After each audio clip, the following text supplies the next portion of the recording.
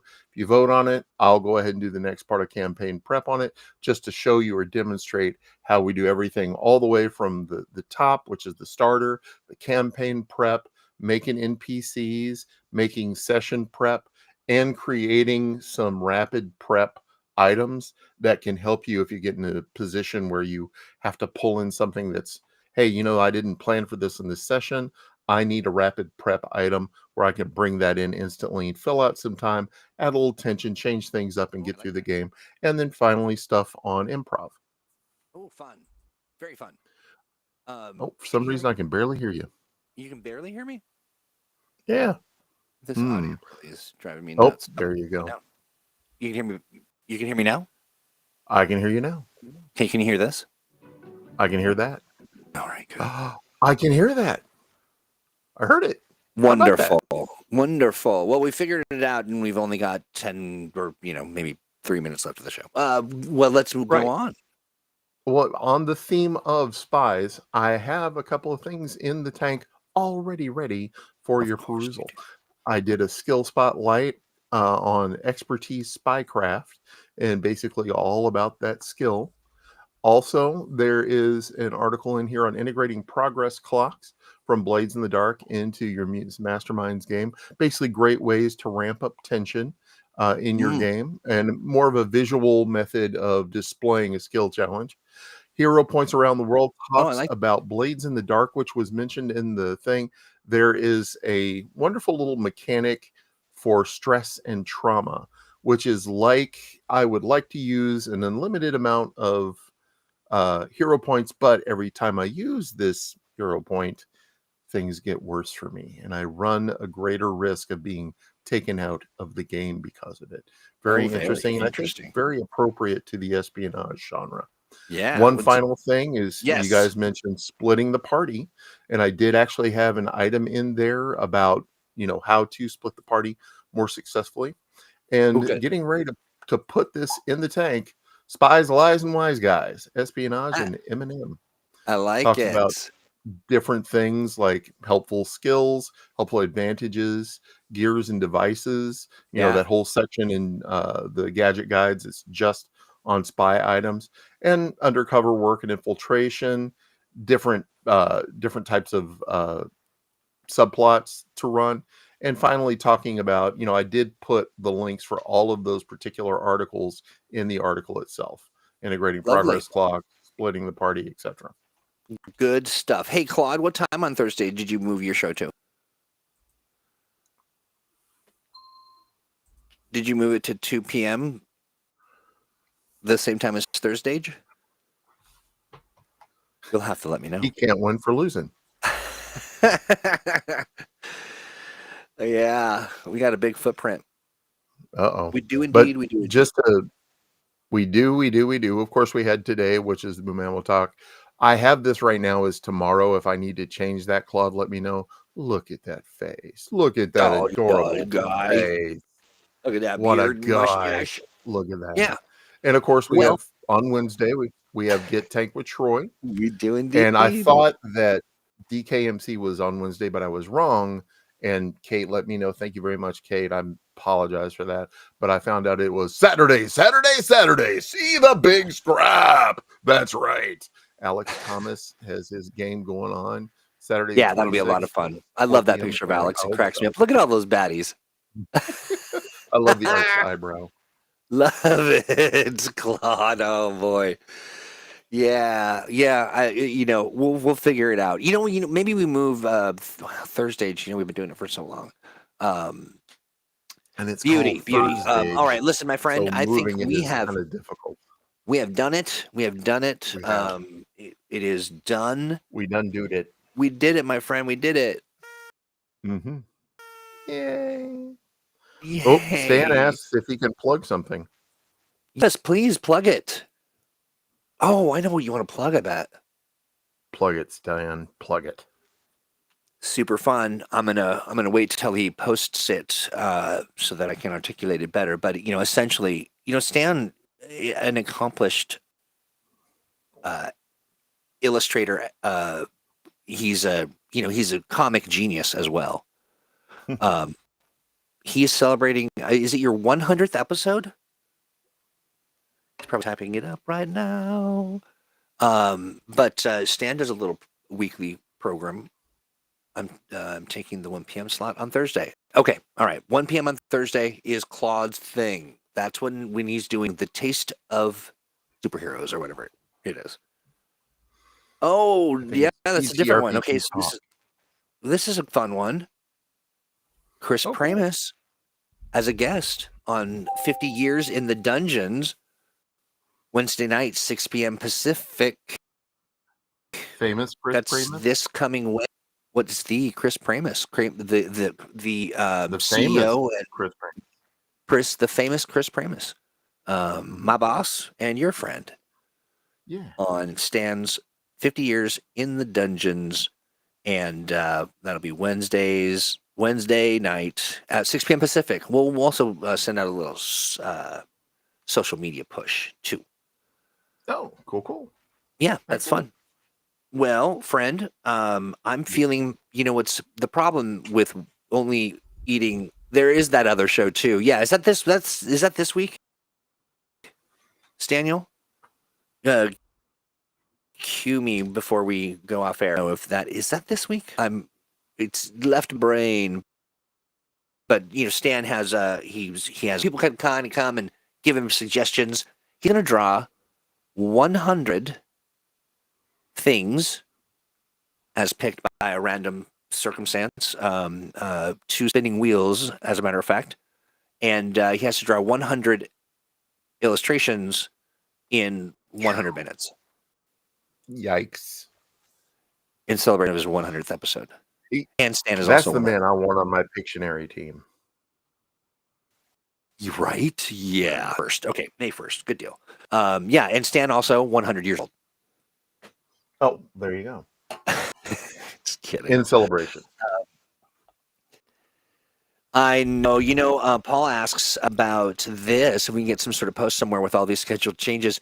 Yeah, that's what I'm working on, friend. Yeah. I know. I'm like you. I need a calendar to have all the dates and things in there, but we're going to have a unified calendar of all the fun stuff so that everybody can attend everything. Like's upcoming show of one of the thing about that I didn't mention is I too will be on it as I will be sort of the MC, sort of the like, hey, let's really muck up this plan for Stan. How can we ruin his 100th episode by making 100 things that he needs to draw that are absolutely bizarre on random encounters on May 1st? So stay tuned for more on that. I'm very much looking forward to it. It'll be a good time. And also, Devious, thank you so much. You are just a delight. You're just a cool. You know what? I also didn't get to play this music, so I'm going to play it now. Do it. Spy music. Ooh. You like it? Sneak.